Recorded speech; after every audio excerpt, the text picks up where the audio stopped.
سورہ طلاق سورت نمبر 65۔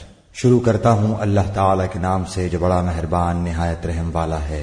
اے نبی، اپنی امت سے کہو کہ جب تم اپنی بیویوں کو طلاق دینا چاہو تو ان کی عدت کے دنوں کے آغاز میں انہیں طلاق دو اور عدت کا حساب رکھو، اور اللہ سے جو تمہارا پروردگار ہے ڈرتے رہو۔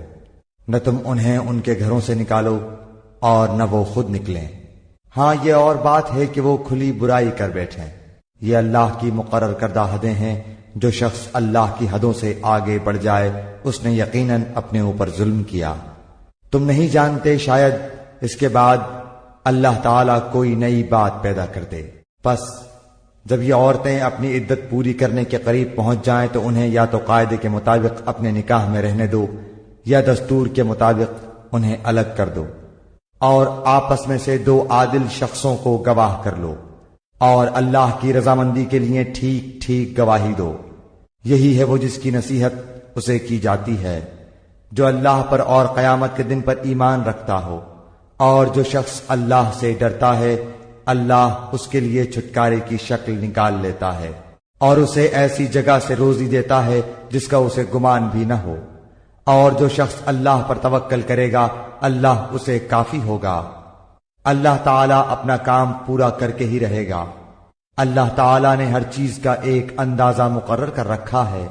تمہاری عورتوں میں سے جو عورتیں حیض سے نا امید ہو گئی ہوں، اگر تمہیں شبہ ہو تو ان کی عدت 3 مہینے ہے، اور ان کی بھی جنہیں حیض آنا شروع ہی نہ ہوا ہو، اور حاملہ عورتوں کی عدت ان کے وضع حمل ہے۔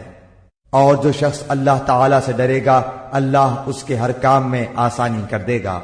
یہ اللہ کا حکم ہے جو اس نے تمہاری طرف اتارا ہے، اور جو شخص اللہ سے ڈرے گا اللہ اس کے گناہ مٹا دے گا اور اسے بڑا بھاری اجر دے گا۔ تم اپنی طاقت کے مطابق جہاں تم رہتے ہو وہاں ان طلاق والی عورتوں کو رکھو، اور انہیں تنگ کرنے کے لیے تکلیف نہ پہنچاؤ، اور اگر وہ حمل سے ہوں تو جب تک بچہ پیدا ہو لے انہیں خرچ دیتے رہو۔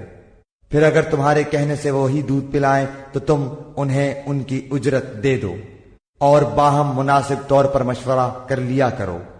اور اگر تم آپس میں کشمکش کرو تو اس کے کہنے سے کوئی اور دودھ پلائے گی۔ کشادگی والے کو اپنی کشادگی سے خرچ کرنا چاہیے، اور جس پر اس کے رزق کی تنگی کی گئی ہو اسے چاہیے کہ جو کچھ اللہ تعالیٰ نے اسے دے رکھا ہے اسی میں سے اپنی حسب حیثیت دے۔ کسی شخص کو اللہ تکلیف نہیں دیتا مگر اتنی ہی جتنی طاقت اسے دے رکھی ہے۔ اللہ تنگی کے بعد آسانی و فراغت بھی کر دے گا۔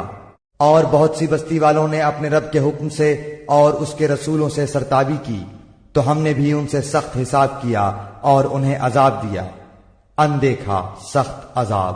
پس انہوں نے اپنے کرتوت کا مزہ چکھ لیا اور انجام کار ان کا خسارہ ہی ہوا۔ ان کے لیے اللہ تعالیٰ نے سخت عذاب تیار کر رکھا ہے۔ پس اللہ سے ڈرو اے عقل مند ایمان والو، یقیناً اللہ نے تمہاری طرف نصیحت اتار دی ہے، یعنی رسول جو تمہیں اللہ کے صاف صاف احکام پڑھ کر سناتا ہے، تاکہ ان لوگوں کو جو ایمان لائیں اور نیک عمل کریں وہ تاریکیوں سے روشنی کی طرف لے آئے۔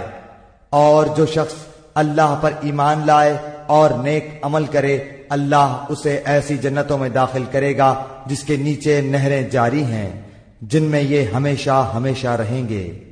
بے شک اللہ نے اسے بہترین روزی دے رکھی ہے۔ اللہ وہ ہے جس نے 7 آسمان بنائے اور اسی کے مثل زمینیں بھی، اس کا حکم ان کے درمیان اترتا ہے تاکہ تم جان لو کہ اللہ ہر چیز پر قادر ہے، اور اللہ تعالیٰ نے ہر چیز کو باعتبار علم گھیر رکھا ہے۔